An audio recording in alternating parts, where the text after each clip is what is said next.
Assalamualaikum. Saya Samtidar Effendi Tomagola, penyuluh agama Islam di KOA Kecamatan Pulau Seribu Utara, Kepulauan Seribu, Provinsi Daerah Khusus Jakarta. Pohon mangrove yang berada di pesisir pantai ini harus terus kita jaga kelestariannya. Maka gerakan menanam pohon mangrove itu adalah upaya kita untuk menjaga pesisir-pesisir pantai ini. Agar apa? Tidak terjadi rob, juga tidak terjadi abrasi. Jika pesisir pantai ini, mangrove itu makin hari makin menghilang dan atau rusak, maka tentu akan berakibat fatal terhadap kelangsungan kehidupan manusia, karena daratan itu akan pasti terjadi rob dan kemudian juga terjadi abrasi. Mari kita jaga mangrove setiap hari, setiap saat, sepanjang sejarah hidup kita, kata Rasulullah. Jikapun besok kiamat di tanganmu ada biji, maka tanamlah, karena itu akan bermanfaat untuk kelangsungan hidup kita. Sebagai penyuluh agama Islam yang bertugas untuk memberikan pencerahan kepada umat dengan 4 tugas utama atau fungsi penyuluh agama Islam, yaitu informatif, edukatif, advokatif, konsultatif. Selain itu, penyuluh agama dapat berperan sebagai penghubung dalam membangun hubungan harmonis dan toleran antar sesama manusia, menjembatani berbagai perbedaan, dan berperan serta dalam merawat alam sekitarnya yang ikut menopang kelangsungan hidup kita. Gerakan konservasi mangrove telah kami canangkan 1 tahun yang lalu dengan melakukan penanaman ratusan pohon mangrove di beberapa pesisir di Pulau Seribu, diantaranya Pulau Kelapa, Harapang, Tidung Pari, dan Pulau Pramuka. Hal ini dilakukan karena Jakarta dalam ancaman besar. Dapat dibayangkan apa yang akan terjadi jika suatu saat tanggul tersebut hancur? Ya, air laut akan meluap dengan cepat ke daratan. Kemudian NISE mencatat permukaan tanah di Jakarta Utara lebih rendah 40 cm dari muka air laut. Ini disebabkan oleh beberapa faktor.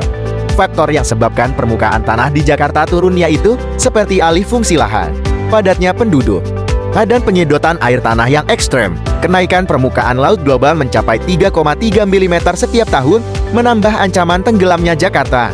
Pemerintah Indonesia memperkirakan permukaan tanah Jakarta turun 7,5 cm per tahun. Untuk mewujudkan gerakan hijau konservasi mangrove, kita melakukan berbagai kerjasama di GBKGM, kemitraan dengan berbagai lembaga dan elemen masyarakat yang concern pada lingkungan hidup, untuk memastikan bahwa mangrove terpelihara dengan baik.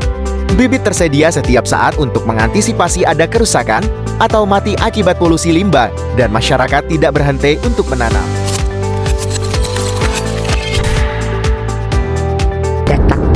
Teruslah menginspirasi dan menjadi teladan dalam gerakan hijau yang penuh keberkahan.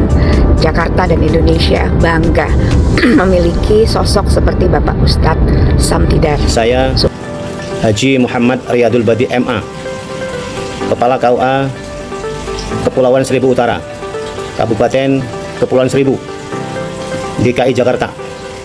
Dengan ini menyampaikan ucapan selamat, congratulations, dan dukungan sepenuhnya kepada penyuluh kami, Ustadz Samtidar Effendi Tomagola.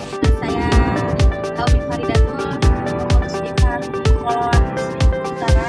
Alhamdulillah atas berkah dan kerja Ketua IPARI Ustadz Samtidar Tomagola atas kerjanya menanam mangrove di Pulau Seribu. Assalamualaikum warahmatullahi wabarakatuh. Saya Ibu Hajah Maharia, pendiri Yayasan Rumah Literasi Hijau di Pulau Pramuka, sekaligus sebagai pegiat konservasi dan lingkungan Kepulauan Seribu. Ingin menyampaikan apresiasi kepada Ustadz Sam Tamagola Gustom atas kepeduliannya terhadap kegiatan konservasi mangrove di Kepulauan Seribu.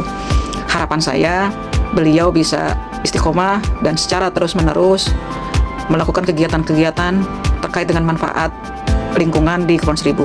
Demikian, Assalamualaikum warahmatullahi wabarakatuh.